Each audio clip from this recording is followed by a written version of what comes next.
ಯಶಸ್ಸು ಮತ್ತು ಸಮೃದ್ಧಿಯ ಮೇಲೆ ಮಾತ್ರ ಕೇಂದ್ರೀಕರಿಸುವ ಸಭಾ ಪ್ರಸಂಗಗಳಿಂದ ದೂರವಿರಿ. ವೈಯಕ್ತಿಕ ಲಾಭಕ್ಕಾಗಿ ಮಾತ್ರ ಕ್ರಿಸ್ತನ ಹೆಸರನ್ನು ಬಳಸುವವರಿಂದ ಓಡಿ ಹೋಗಿರಿ. ಯೇಸು ಕ್ರಿಸ್ತನ ಹೆಸರಿನಲ್ಲಿ ಸುಮ್ಮನೆ ಹಣ ವಸೂಲಿ ಮಾಡುವ ಸಭೆಗಳಿಂದ ದೂರವಿರಿ. ಸತ್ಯವೇದವನ್ನು ಬೋಧಿಸದ ಚರ್ಚ್ಗಳಿಂದ ದೂರ ಸರಿಯಿರಿ. ಅಂತಹ ಸಭೆಗಳಲ್ಲಿ ಕ್ರಿಸ್ತನ ಮರಣವನ್ನಾಗಲಿ ದೇವರ ಮಹಾಪ್ರೀತಿಯನ್ನಾಗಲಿ ನೆನಪು ಮಾಡಿಕೊಳ್ಳುವುದಿಲ್ಲ. ಆತ್ಮಗಳನ್ನು ರಕ್ಷಿಸುವುದರ ಬಗ್ಗೆ ಯೋಚಿಸುವುದೇ ಇಲ್ಲ.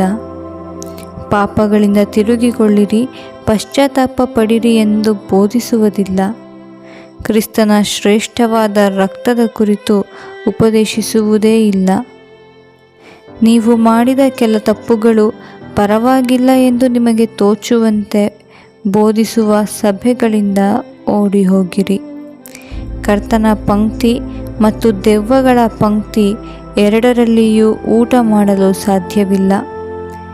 ರಾಜಕೀಯವಾಗಿ ಉಪದೇಶಿಸುವ ಸಭೆಗಳಿಂದ ಓಡಿ ಹೋಗಿರಿ.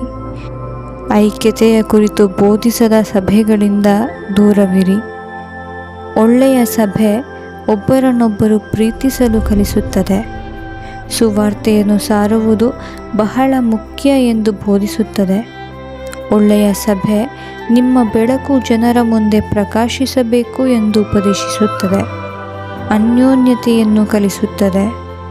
ಪಾಪಗಳ ಕುರಿತು ಎಚ್ಚರಿಸುತ್ತದೆ. ಪೌಲನು ತಿಮೋಥೆಯನಿಗೆ ಬರೆದ 2ನೇ ಪತ್ರಿಕೆ 4ನೇ ಅಧ್ಯಾಯ 3 ಮತ್ತು 4ನೇ ವಚನಗಳಲ್ಲಿ ಸತ್ಯವೇದವು ಹೀಗೆ ಹೇಳುತ್ತದೆ: ಯಾಕಂದರೆ ಜನರು ಸ್ವಸ್ಥ ಬೋಧನೆಯನ್ನು ಸಹಿಸಲಾರದ ಕಾಲವು ಬರುತ್ತದೆ. ಅದರಲ್ಲಿ ಅವರು ತೀಟೆ ಕಿವಿಗಳುಳ್ಳವರಾಗಿ ತಮ್ಮ ದುರಾಶೆಗಳಿಗೆ ಅನುಕೂಲರಾದ ಅನೇಕ ಉಪದೇಶಕರನ್ನು ಇಟ್ಟುಕೊಳ್ಳುವರು. ಅವರು ಸತ್ಯ ಬೋಧನೆಗೆ ಕಿವಿಗೊಡದೆ ಕಲ್ಪನಾ ಕಥೆಗಳನ್ನು ಕೇಳುವುದಕ್ಕೆ ಹೋಗುವರು.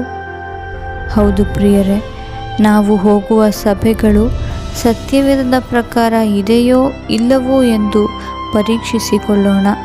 ದೇವರು ತಾನು ನಮಗೆ ಸಹಾಯ ಮಾಡಲಿ. ಆಮೇನ್. ಅಸ್ಥಿರಲೋ ಬೇಡವೇ ನಗೆ, ಪ್ರಪಂಚವೇ ನಾನಿನ್ನ ತೊರೆದೆ. ಈ ಲೋಕ ಕೀರ್ತಿ ನನಗೆ ತಕ್ಕೆ. ನಾ ಕ್ರೈಸ್ತನು, ನಾ ಯೇಸು ದಾಸನು. ನಾ ಕ್ರೈಸ್ತನು, ನಾ ಯೇಸು ದಾಸನು. ಶ್ರೀ ಯೇಸುವೇ ನೀ ದಿವ್ಯ ಸಂಪತ್ತೇ. ಈ ಲೋಕವು ಕವೆಲ್ಲ ಕಸವೇ. ನೀನಿದ್ದರೆ ಇವೆಲ್ಲ ಯಾತಕ್ಕೆ? ನಾ ಬರುವೆ ನಿನ್ ಹಿಂದೆ ಯೇಸು.